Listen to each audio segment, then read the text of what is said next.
नमस्कार दोस्तों, स्वागत है आपका हमारे यूट्यूब चैनल ज्ञान विज्ञान पर। आइए आज हम कक्षा 10 हिंदी के पाठ्य पुस्तक बल पद, जिसको लिखा गया है गोस्वामी तुलसीदास के द्वारा, इसका पहला पद हम लोग पढ़ चुके हैं। हमारे वीडियो जाकर तक देख सकते हैं इसको। अब यहाँ से दूसरा और तीसरा पद आज हम आपको पढ़ने जा रहे हैं। चलिए देखते हैं दूसरा पद क्या लिखा गया है तुलसीदास के द्वारा।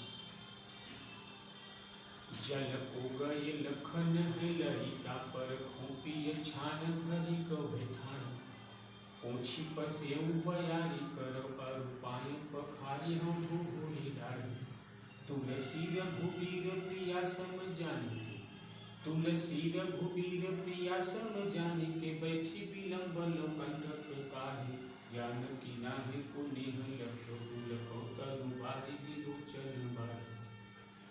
तुलसीदास जी हम कह रहे हैं, जब सीता राम और लक्ष्मण जी जब वनवास को जा रही थी अयोध्या से, जब तो जल को गए लखन है ललिता, किसी गांव से गुजर रहे हैं सीता राम और लक्ष्मण जी, और लक्ष्मण जी जल लेने गए हैं। सीता जी कह रही प्रभु रामचंद्र जी से, सीता जी कह रही हैं जल को गए लखन है ललिता, जल को, जल मतलब पानी, जल को गए लखन तो लक्ष्मण जी हैं ललिता लेने के लिए, जल को गए लखन है ललिता, अर्थात सीता जी रामचंद्र से कह रही हैं कि हे प्रभु लक्ष्मण जल लेने गए हैं। परिखव मतलब प्रतीक्षा करना, पिए ये तो पति, सीता जी राम जी से कह रही हैं, यानी उनके पति रामचंद्र जी हैं, तो सीता जी राम जी से कह रही हैं पिए।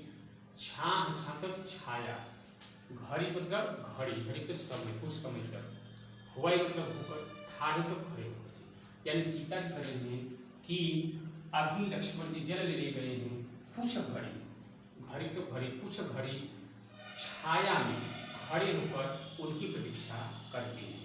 सीता जी राम से कह रही हैं कि लक्ष्मण अभी पानी लेने गए हैं, जल लेने गए हैं, कुछ घड़ी वृक्ष की छाया में खड़े होकर उनकी प्रतीक्षा करते हैं। फिर आगे सीता जी कह रही हैं दूसरी लाइन में, पोछी पसेऊ बयारी करो अरुपाय पखारी हो भूभूरी डाढ़ी, यानी तब तक सीता जी कह रही तब तक मैं पूछ तो पूछ कर, पसेऊ मतलब पसीना, बयारी करो तो हवा करना, बयारी मतलब हवा, करो मतलब करना, और मतलब और, पाए मतलब पैर, पखारी हो तो धोना, भूभूरी मतलब रेत बालू, डाढ़ी मतलब कर, यानी सीता जी कह रही है पूछ पसेऊ बयारी, तब तक मैं आपका पसीना पूछ दूँ और हवा करूँ, और पाए पखारी और पाँव धो, भूभूरी डाढ़ी अर्थात जो गर्म रेत से जले हुए पाँव हैं उसको मैं धो दूँ। सीता जी राम इस कह रहे हैं कि लक्ष्मण जल लेने गए हैं, छाया में कुछ घड़ी खड़े होकर के उनकी प्रतीक्षा करते हैं, तब तक हमें आपके पसीने को पोंछ कर हवा करते हुए और पाए पखारी और पाँव को धो करके, जो पाँव गर्म रेत में जल गए हैं, अर्थात गर्म रेत में जले हुए पाँव को धो करके मैं आपके पसीने को पोंछ करके हवा करती हूँ। तुलसी रघुबीर प्रिया श्रम जानी के बैठी विलंब कंटक काढ़ी। तुलसीदास जी, एक पद लिखा गया है गोस्वामी तुलसीदास जी के द्वारा। तुलसीदास जी कह रहे हैं कि रघुबीर रामचंद्र जी, प्रिया तो पत्नी था सीता जी, श्रम तक थकी हुई, जान तो जान कर, बैठ तो बैठ करके, विलंब तक देर तक, लव कंटक काढ़ी, यानी तुलसीदास जी कह रहे हैं कि रामचंद्र जी ने अपनी पत्नी सीता जी को थकी हुई जान करके विलंब देर तक बैठ करके कांटा निकाला।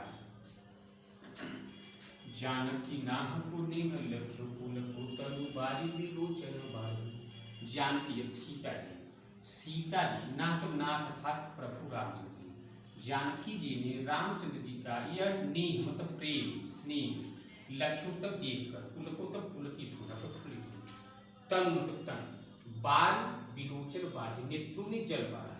सीता जी ने रामचंद्र जी का यह स्नेह देख करके सीता जी के नेत्रों में बीच तो नेत्र, बाढ़ तो बढ़ है, जल, अश्रु की धारा छलक पड़ी। सीता जी ने जब रामचंद्र जी का यह स्नेह देखा तो उनके आंखों से जल की धारा बही। अब ये दूसरा पद था, अब तीसरा पद देखते हैं कि तुलसीदास जी ने वन पथ पर जो लिखा है इस शीर्षक में, ये अयोध्या कांड से दिया गया है। रामचरितमानस तुलसीदास जी द्वारा लिखा हुआ अयोध्या कांड से वन पथ पर शीर्षक यहाँ दिया गया। कक्षा 10 में अयोध्या कांड से दिया गया है। अब तीसरा पद, तीसरे पद में क्या कहा जा रहा है? रानी में जानी अजानी महापति पाहन होते कठोर हियो है। राजा हूँ काजे अकाजे न जानी कहूँ किय कोजिय कान कियो है। ऐसी मनोहर मूर्ति, ऐसी मनोहर मूर्ति बिछुड़े कैसे प्रीतम लोग जियो है। आखिन में सखी राखी बेजुग इन्हें किमी कई बन बास दियो। देखिए तुलसीदास जी कह रहे हैं रानी में जानी अजानी महा। यह वार्तालाप हो रही है दो महिलाओं में, सखियों में। जिस गांव से राम सीता जी और लक्ष्मण जी वनवास जा रहे हैं उस गांव की महिलाएं आपस में चर्चा कर रही हैं। एक सखी दूसरे सखी से कह रही है रानी में जानी अजानी महा, कि हे सखी मैं जान गई, अर्थात मुझे ज्ञान हो गया कि रानी कितनी अज्ञानी है। रानी अर्थात कैकेयी, कैकेयी ने ही राम जी को वनवास में भेजा था वरदान मान करके दशरथ जी से। रानी में जानी अजानी महा, एक सखी कह रही है हे सखी मैं जान गई, महा अजानी तो अज्ञानी, महा तो बहुत, कि मैं जान गई कि रानी कैकेयी कितना अज्ञानी है। पग मतलब पाहन, पग पाहन हूँ, पग अर्थात वज्र, पाहन अर्थात पाषाण यानी कि पत्थर, हूँ ते कठोर तो कठोर युक्त हृदय है। पग पाहन हूँ ते कठोर हृदय है। ये वज्र और पत्थर से भी कठोर हृदय है रानी का।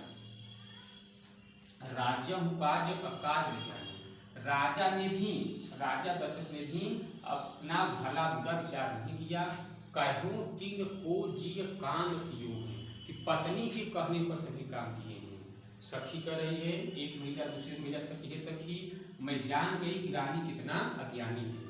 रानी कैकेयी कितना ज्ञानी है, उसका हृदय वज्र और पत्थर से भी कठोर है। राजा हूँ काज काज न जाने, राजा ने भी अपना भला बुरा विचार नहीं किया। और कहूँ तीय को जिय कान कियो है, पत्नी के कहने पर काम किए हैं। ऐसी मनोहर मूर्ति बिछुड़े कैसे प्रीतम लोग जियो है।